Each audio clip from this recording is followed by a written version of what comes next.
この差分かります？歯のあるなし、これだけでも、歯がある方がちょっと幼く可愛く見えるんですね。多分小動物的な、赤ちゃんっていうのもありますよね。赤ちゃんって最初前歯生えてくるよね。なんで可愛い記号なんですよ。これ常に歯が必要なわけでもないんです。だしそれは表現によっていろんな歯があるから、なので自分が描きたい絵柄に合わせて選択するっていうのがいいんじゃないかなと思いますね。こういうのもよくあるんですよ。口を大きく開ける場合、顎を動かさない場合と下を動かす場合、これ結構マニアックなアニメ演出処理みたいなちょっと話にすみませんなってますが、これはですね、漫画っぽいキャラだともう輪郭ずっとこのままなんです。でそこで閉じ口、開き口、その間の中口と、でこれ3種類作っておくわけですよ。ですがね、これがねリアル系の絵でこれやっちゃうとおかしくないですか？このままここにあんのみたいなね。漫画だから許された許容された表現もこれひとたびちょっとリアルになると、ちょっと違和感みたいになるんですよ。そういう時にあるのが顎素材を何種類か用意しておくわけです。この口パクの種類を顎で開いてる時閉じてる時みたいにして、この輪郭線のこの線あたりから別素材で用意しといたりするんです。このアニメ口パク顎から動かしてるな、これは顎動かしてないな、地味だけどねそういうとこ見てください作る側ってなるとそういうとこ見てんですよ。今日多分この話をね聞いた人はですね、このアニメは顎パクしてる、このアニメは顎パクしてないなっていう風にこう見てください。でその時の多分ね、大体ですね傾向としてはデフォルメーションレベルによってここが二分されてることが結構あります。すげえマニアックだな。これあんまやんない方がいいよっていう方法があります。あんまり1本ずつ描かない方がいいかなと。ちょっと怖くないですか？こういう絵もなくはないんだけれど、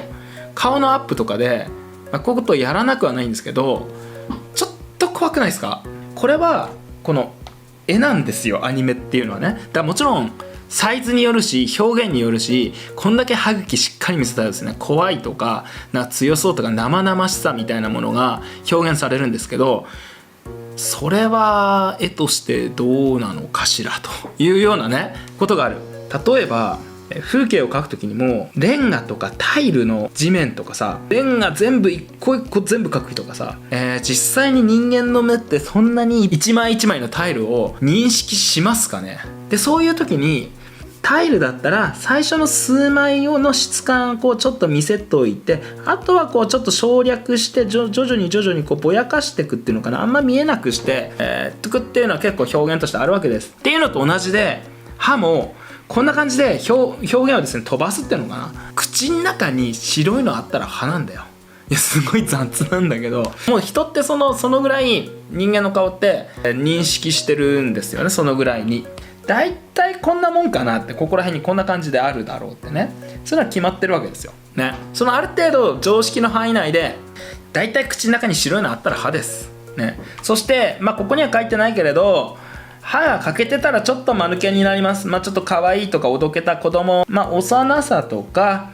いうのがこの歯が1個欠けてれば出るとこから転じて、ちょっと大人で歯が欠けてると若干生活荒れてんのかなっていうのもその表現として、実際のリアルな人間から想像される。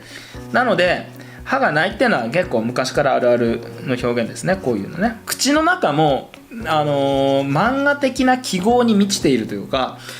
今までどういうキャラ付けがあったんだろうかっていうような、皆さんが今まで見たことある文脈に乗っかって書くっていうのがやっぱ一番いいし、新しく記号を作るっていうのは結構な無理ゲーだと思うので、あまり考えない方がいいんじゃないかなと。でも自分の口見ながら描くってのはやっぱいいと思います。自分の顔見ながら描くってやっぱり絵を描く上で一番基本中の基本なんですよ。自画像というか、そうするとキャラの魂が乗っかるというんですかね。特に口ってこの歯ってやっぱ食べるとか人間の野生というか、その人の本性が出る瞬間なんですよ。だから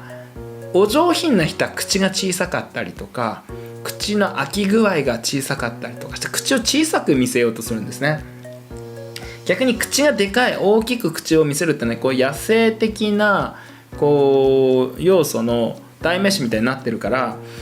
欲望的であるとか野生的であるとか、積極的であるっていうような、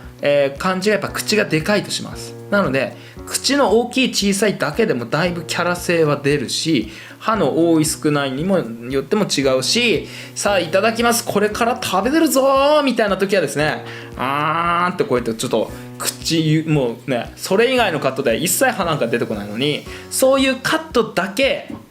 歯1本ずつ描くとかっていうのも手ですね。例えば僕銀のさじってアニメやったことあるんですね。ピザを食べる回っていうのがあったんですよ。でその時にやっぱりこだわったのは、こうピザだからこうチーズが溶けるとかね、こう口でどうこうチーズをねこうビューッとこう挟んでさ引っ張るかとか、口の表情にやっぱこだわったんですね。自分でやってみたりとかね、いろいろやってみたわけですよ。どのぐらい伸びんのかなとか、こう口周り今までにないようなこう顔のドアップなんかをね描くってなった時に、こういう風にね、こういう時にもキャラ表になんか歯の設定なんかないですから、そういう時は自分で描くんですよね。歯の設定どこですかじゃないんですよ。自分の歯見ながら描けばいいんです。ってな感じで皆さん歯これもですね、やっぱり漫画アニメの表現を見つつ、その特性をこの本でですね、こういう時ってこういうことなんだみたいなものを知りつつ、自分の歯を見ながらぜひ描いてください。省略したりいろんな表現があると思います。はい、そんなところで皆さんご視聴ありがとうございました。